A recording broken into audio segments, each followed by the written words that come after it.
कैसे हैं आप लोग सब? आई होप आप सभी बहुत अच्छे हैं और आप सभी जो है घर में ही रह रहे हैं। जैसे कि हमें पता है, stay home, stay safe and do study. According to that अभी हम स्टार्ट करेंगे आज की क्लास में नेक्स्ट टॉपिक हमारे चैप्टर 2 का।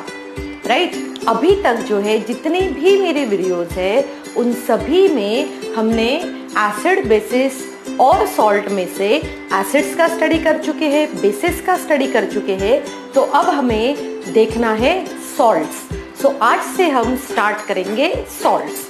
तो सबसे पहले हम देखेंगे what do you mean by salts. अभी तक जो है हमें ये कॉन्सेप्ट पता था कि सॉल्ट होते क्या है। सॉल्ट मतलब नमक, सिंपल वे में। और हमें जो पता था उसके अकॉर्डिंगली हम हमेशा ये कहते कि भाई सॉल्ट मीन्स क्या होता है, NaCl, है ना। एक यही चीज हमें पता थी। अब हम इसका कॉन्सेप्ट जो है वो हम चेंज करेंगे। कैसे चेंज करेंगे?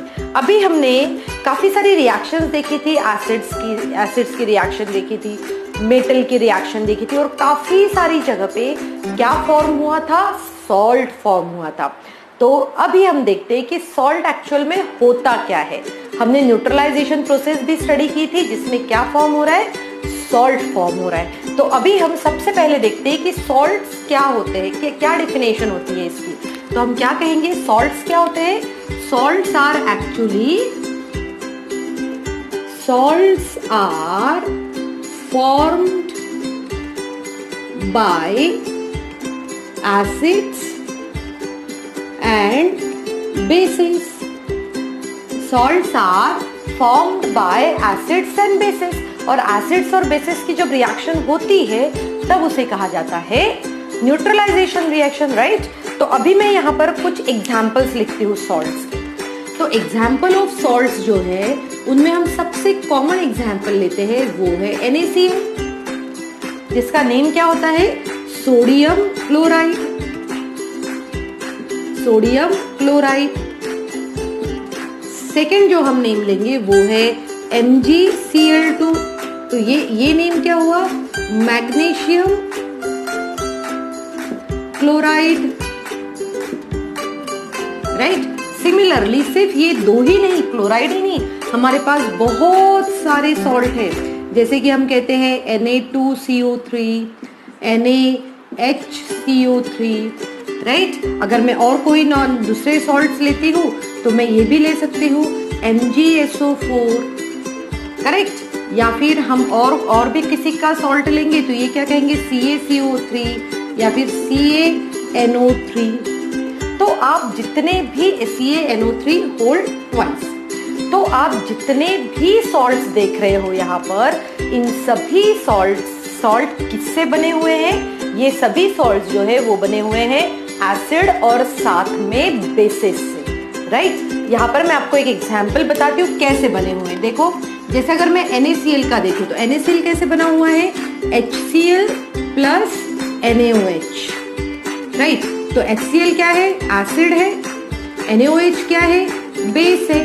जब एसिड और बेस की रिएक्शन हो रही है तब यहाँ पर बना है NaCl और साथ में ही वाटर। तो ये जो NaCl बना, ये क्या है, एक सॉल्ट है। तो सॉल्ट एक्चुअल में बनता कैसे बनता है सॉल्ट? सॉल्ट बनता है reaction between acid and bases, right. I hope आपको ये सॉल्ट्स की डेफिनेशन जो है वो अच्छे से समझ में आ गई होगी। चलिए अब हम देखते हैं कि ये जितने भी हमारे पास सॉल्ट्स के एग्जाम्पल्स हैं, राइट, इन सभी सॉल्ट के एग्जाम्पल्स में हमेशा 2 पार्ट्स होते हैं। कितने पार्ट्स है सॉल्ट्स में? 2 पार्ट्स। तो मैं यहाँ पर लिखूंगी कि सभी सॉल्ट में जो है हमेशा से ही 2 पार्ट होते हैं। एक पार्ट होता है जो कि होता है कैटायंस और सेकेंड पार्ट जो होता है वो होता है एनायंस, राइट। कैटायंस मीन्स क्या होते हैं? कैटायंस वो होते हैं जो कि पॉजिटिवली चार्ज्ड रहते हैं। कैसे रहते हैं? Positively charged. एनायंस कौन से होते हैं? जो कि निगेटिवली चार्ज्ड होते हैं, निगेटिवली चार्ज। तो कैटायंस और एनायंस मिलकर ही कोई भी सॉल्ट बनता है। राइट। चलो अब हम इन सभी सॉल्ट्स में से फाइंड आउट करते हैं कि कौन से कैटायंस है और कौन से एनायंस है। जब मैं इस सॉल्ट को यहाँ से ब्रेक करूंगी, देखो सोडियम क्लोराइड है, ये इस तरीके से जब इसको ब्रेक होगा तो ये सोडियम मतलब क्या होता है, Na, तो Na के ऊपर हमेशा पॉजिटिव चार्ज रहेगा, क्लोराइड के ऊपर निगेटिव चार्ज रहेगा। आपको क्लास 9 की वैलेंसी वाला चार्ट याद है ना, उस चार्ट में ये बताया गया है कि सोडियम की वैलेंसी कितनी होती है, +1 होती है, क्लोराइड की वैलेंसी कितनी होती है, -1 होती है। उसी बेसिस पे देखो यहाँ पर Na पॉजिटिव, Cl निगेटिव। अगर मैं इसको डिवाइड करूँ तो यहाँ पर भी Mg के ऊपर वैलेंसी कितनी होती है, 2 पॉजिटिव, और इसके ऊपर रहती है 2 निगेटिव, राइट। तो मैं जैसे ही डिवाइड करूंगी सभी के ऊपर, तो सभी के ऊपर क्या है, यहाँ पर जो चार्ज है वो चार्ज हम देख सकते हैं। तो हर एक सॉल्ट में एक कैटायनिक पार्ट रहता है और एक एनोइनिक पार्ट रहता है। क्लियर। अब कैटायनिक और एनोइनिक पार्ट जो है इसके भी कुछ रूल्स है। कैसे रूल है?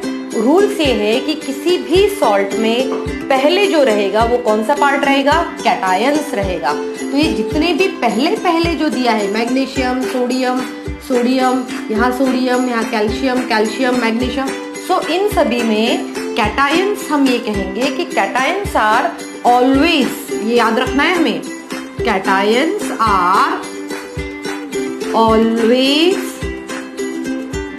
Present, cations are always present at first place and then anion,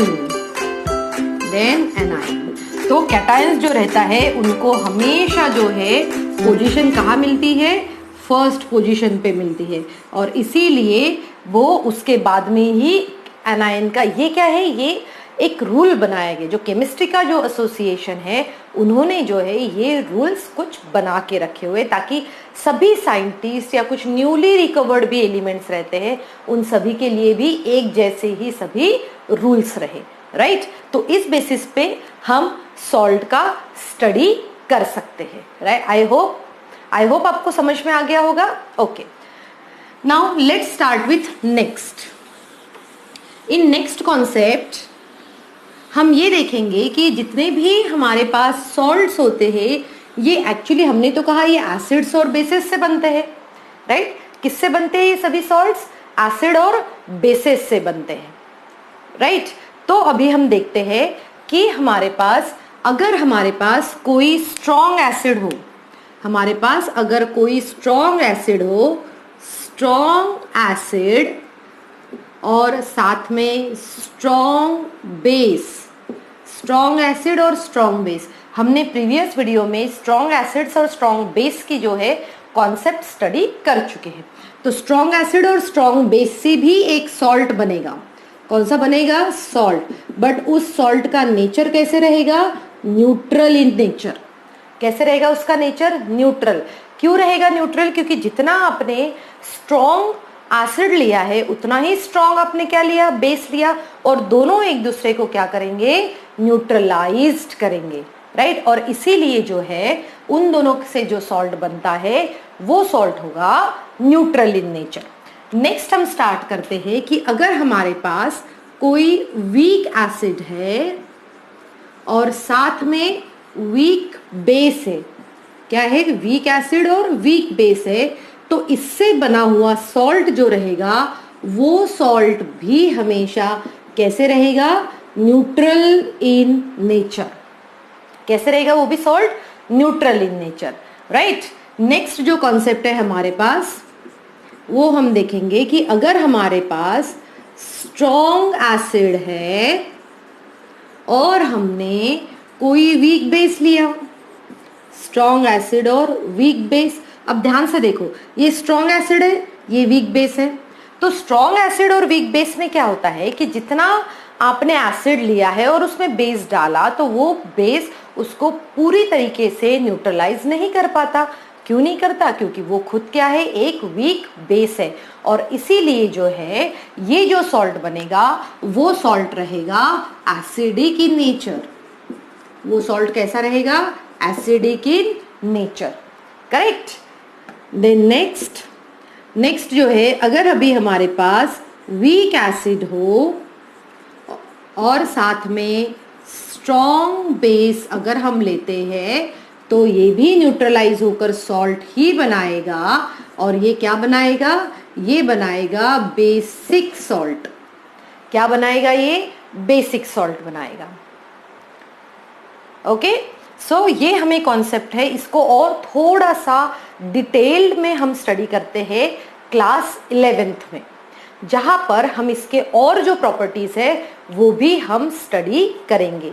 जो क्लास 10th में जो इंपॉर्टेंट है वो मैं एक एग्जाम्पल आपको समझाती हूँ, right. And that example is, अगर हमारे पास, अब हम देखेंगे कि हम ऑफन क्या कहते हैं कि Na2CO3, क्या है ये, NO2CO3, नेम क्या होता है इसका, sodium carbonate, right, sodium carbonate. Sodium carbonate का हमेशा नेचर क्या माना जाता है, बेसिक।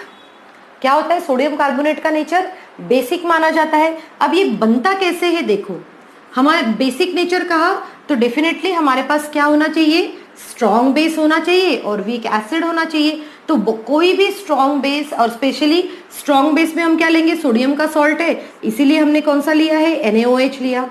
NaOH क्या है, स्ट्रॉन्ग बेस। अब NaOH के साथ में जब मैं रिएक्शन करवाती हूँ H2CO3, that is carbonic acid. क्या है ये, कार्बोनिक एसिड। जब कार्बोनिक एसिड और इन दोनों की रिएक्शन होती है तब बनता है Na2CO3, और साथ में वाटर भी है वो भी निकल आता है। हम इसको बैलेंस कर लेते हैं, right. Okay, now I think it is completely balanced. So इस तरीके से, अब देखो हमने क्यों कहा, आपको हमने एंटासिड में वर्ड यूज किया था कि बेकिंग सोडा जो है, NaHCO3 जो है, ये सभी क्या होते हैं, बेसिक इन नेचर। तो हमने उस सॉल्ट को बेस क्यों कहा, क्यों, क्योंकि वो सॉल्ट बना होगा स्ट्रॉन्ग बेस से और किसी वीक एसिड से। Correct students, I hope you are understanding the concept which I am telling, yes और नो। ओके, तो यहाँ पर ये जो है सॉल्ट का इस तरीके से जो है हम 1 by 1 स्टडी कर सकते हैं। जैसे अब हमें पता है कि हमारी कोई फैमिलीज में हमारा प्रॉपरली सरनेम रहता है, करेक्ट, कि भाई हमारे ये सरनेम है शुक्ला जी, पांडे जी, सिमिलरली अब उनके घर में जितने में मेंबर है तो उनको सबको पांडे जी भी कहा जाता है। सिमिलरली ये सॉल्ट्स की भी, जैसे अगर क्लोराइड्स के सॉल्ट है, potassium chloride, magnesium chloride, calcium chloride, right, barium chloride, sodium chloride, तो ये जैसे ही ये क्लोराइड, तो क्लोराइड क्या हुई, एक फैमिली हुई, किसकी, सॉल्ट्स की, राइट। तो अभी इन क्लोराइड फैमिली में से हम एक एग्जाम्पल लेते हैं, right, and then we will start studying about many examples of salts. Okay, now let's start with first salt. Before starting with first salt, let's understand meaning of these 3 words. First word जो है वो है hygroscopic salt, right? Second जो है वो होगा, one is hygroscopic salt, another one is deliquescent salt. Third one is deliquescent salt is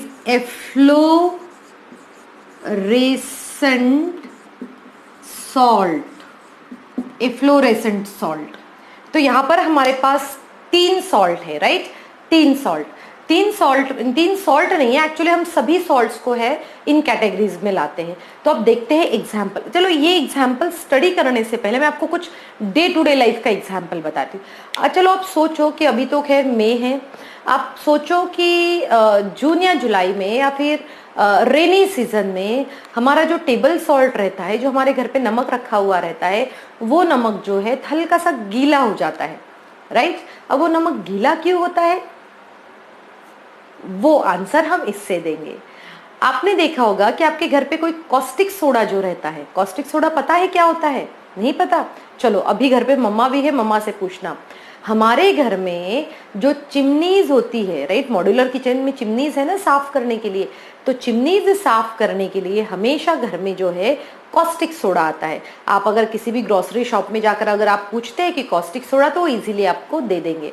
तो वो कॉस्टिक सोडा आप लाकर कभी ऐसे ही आप रूम टेम्परेचर पे रख दो, आप ये ऑब्जर्व करोगे कि थोड़ी देर बाद में या कुछ घंटों बाद में वो कॉस्टिक सोडा पानी में बदल जाता है, लिक्विड टेक्सचर आ जाता है उसका। ऐसा क्यों?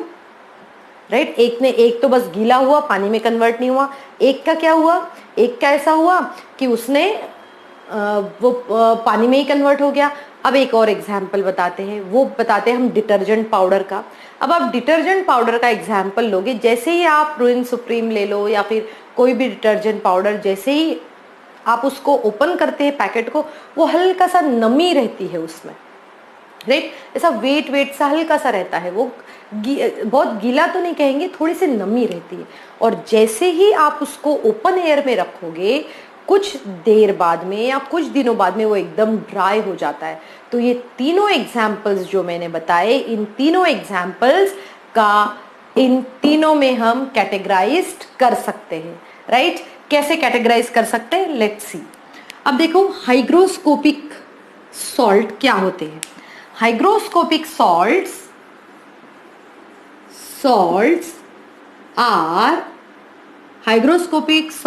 are which absorb moisture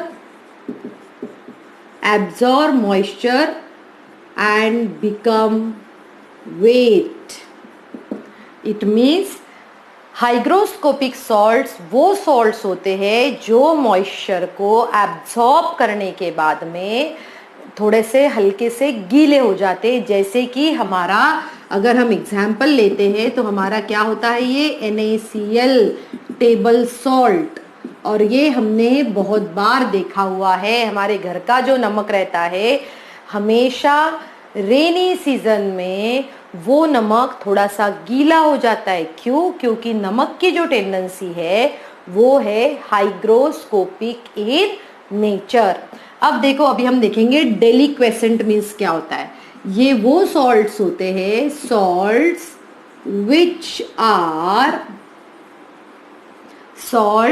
which are absorb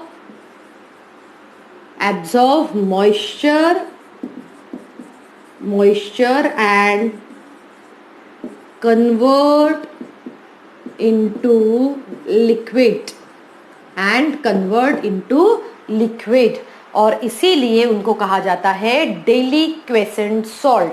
और अभी मैंने बताया आपको, इसका एग्जाम्पल क्या बताया मैंने, कॉस्टिक सोडा, जिसका फॉर्मूला क्या होता है, NaOH, राइट, कॉस्टिक सोडा। अब हम आते हैं नेक्स्ट सॉल्ट के ऊपर, और वो है एफ्लोरेसेंट सॉल्ट। अब एफ्लोरेसेंट सॉल्ट क्या होते हैं, लेट्स सी। एफ्लोरेसेंट सॉल्ट वो सॉल्ट्स होते हैं, तो हम कहेंगे सॉल्ट्स विच लूजेस वाटर मॉलिक्यूल